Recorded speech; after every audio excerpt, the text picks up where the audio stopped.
Class 10th का हमारा chapter 9 है सम एप्लीकेशंस ऑफ ट्रिग्नोमेट्री। इस वीडियो में आज हम उसका इंट्रोडक्शन करेंगे। देखिए यहाँ मैंने स्क्रीन पर कुछ पॉइंट्स लिखे हुए हैं, तो हम इस वीडियो में इंट्रोडक्शन में ये जानेंगे कि उस चैप्टर में कौन कौन से हमारे इंपॉर्टेंट टर्म्स हैं जो हमारी यूज़ होने वाली हैं। अब देखिए, सम एप्लीकेशंस ऑफ ट्रिग्नोमेट्री को हम लोग हाइट एंड डिस्टेंस नाम से भी जानते हैं।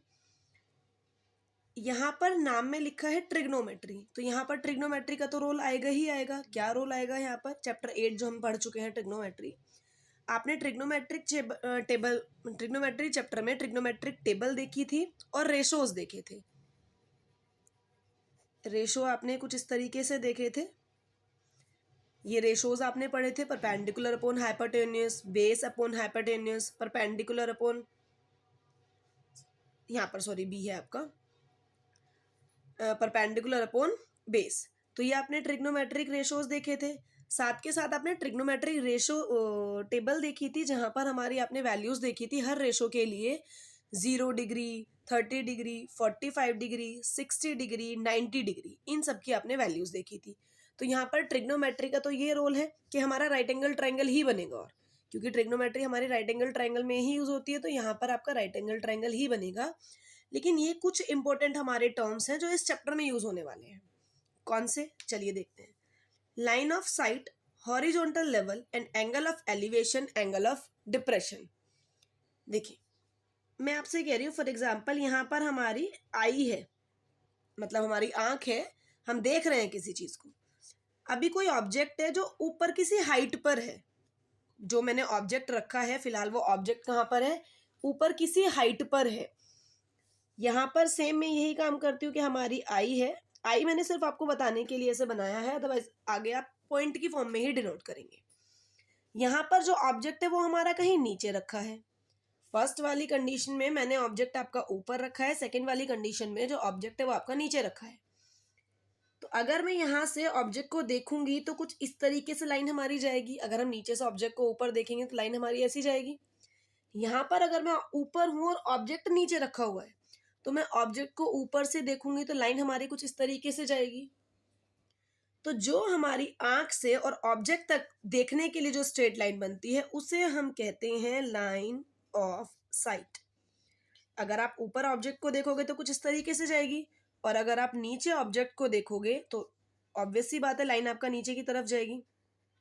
ओके, अब आपकी आंख के बिल्कुल सीध में, बिल्कुल सीधे जो लाइन होती है, यहाँ पर सीधी ये हो गई, यहाँ पर सीधी ये हो गई है, आपकी आंख के बिल्कुल सीधे जो लाइन होती है उसे हम कहते हैं हॉरिजॉन्टल लेवल।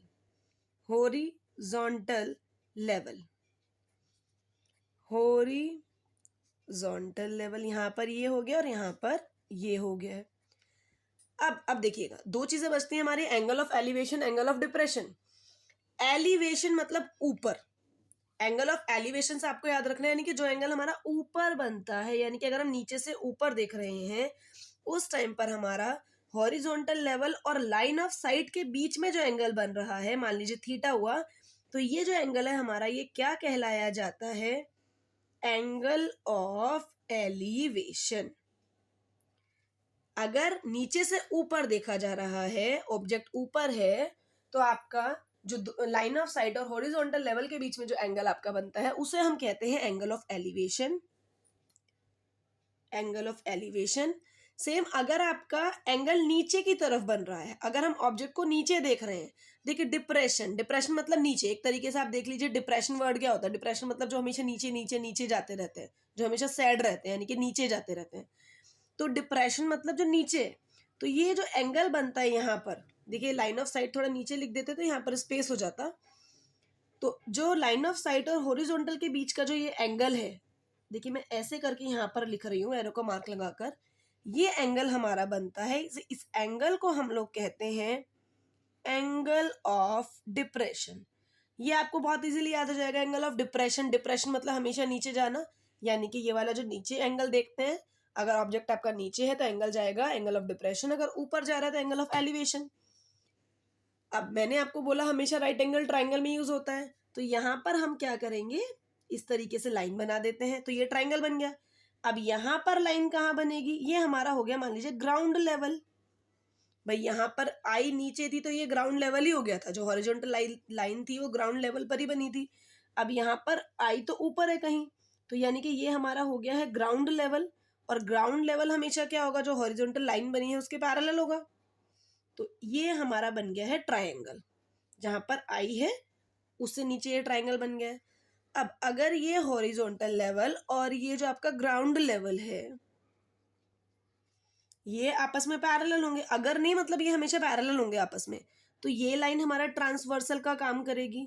और आपने पढ़ा है कि अगर दो लाइन पैरेलल होती हैं और कोई तीसरी लाइन उन्हें कट कर रही है तो ये एंगल हमेशा हमारा इसके इक्वल होता है, या फिर ये वाला एंगल भी हमेशा हमारा इसके इक्वल होता है। रीजन, अल्टरनेट इंटीरियर एंगल्स, तो ये वाला एंगल हमेशा इसके इक्वल होगा। तो इट मीन्स ये वाला एंगल हमेशा इसके इक्वल होगा। तो जो भी ये एंगल आएगा, यानी कि ये जो एंगल ऑफ डिप्रेशन है वही हमारा ये हो जाएगा एंगल ऑफ डिप्रेशन। तो जो भी इसकी हमारी वैल्यू होगी वही हमारी इसकी भी वैल्यू हो जाएगी। इस तरीके से ट्राइंगल के अंदर ये एंगल आ जाएगा, फिर हम क्वेश्चन सॉल्व करेंगे। अभी आपको सिर्फ इतना याद रखना है कि अगर हम नीचे से ऊपर देख रहे हैं, एंगल ऑब्जेक्ट हमारा ऊपर है और हम ग्राउंड लेवल पर हैं, तो हमारा ऊपर देखते हैं तो एंगल जाता है एंगल ऑफ एलिवेशन। अगर हम कहीं हाइट पर हैं, ऊपर से हम नीचे ऑब्जेक्ट को देख रहे हैं, यानी कि ऑब्जेक्ट हमसे नीचे है, तो उसे हम कहते हैं एंगल ऑफ, उसका जो एंगल बनता है उसे हम कहते हैं angle of depression. For example मान लीजिए आप यहाँ कहीं रूफ पर खड़े हैं, किसी छत पर खड़े हुए और ऑब्जेक्ट आपका नीचे है, आप उसे देख रहे हैं, या फिर यहाँ पर आप नीचे हैं और ये ऑब्जेक्ट आपका कहीं बिल्डिंग है, कोई टावर है, उसके ऊपर आप देख रहे हैं। तो ये दोनों का डिफरेंस है कि एंगल ऑफ एलिवेशन और एंगल ऑफ डिप्रेशन। सिर्फ आपको इतना पता होना चाहिए, और आपको ये ट्रिग्नोमेट्रिक रेशो पता होने चाहिए। इन्हें आप रिवाइज कर लीजिएगा चैप्टर 8 से, ट्रिग्नोमेट्रिक रेशोज को, और ट्रिग्नोमेट्रिक टेबल जो थी हमारी, ट्रिगोनोमेट्रिक टेबल हमने जो पढ़ी थी उसे आप रिवाइज कर लीजिएगा। सिर्फ इन 3 चीजों से आपके इस चैप्टर के क्वेश्चन बहुत इजीली हो जाएंगे। सिर्फ एक ही एक्सरसाइज में ये पूरा कंप्लीट आपका चैप्टर खत्म है। सो नेक्स्ट वीडियो में हम इस चैप्टर के क्वेश्चन स्टार्ट करेंगे।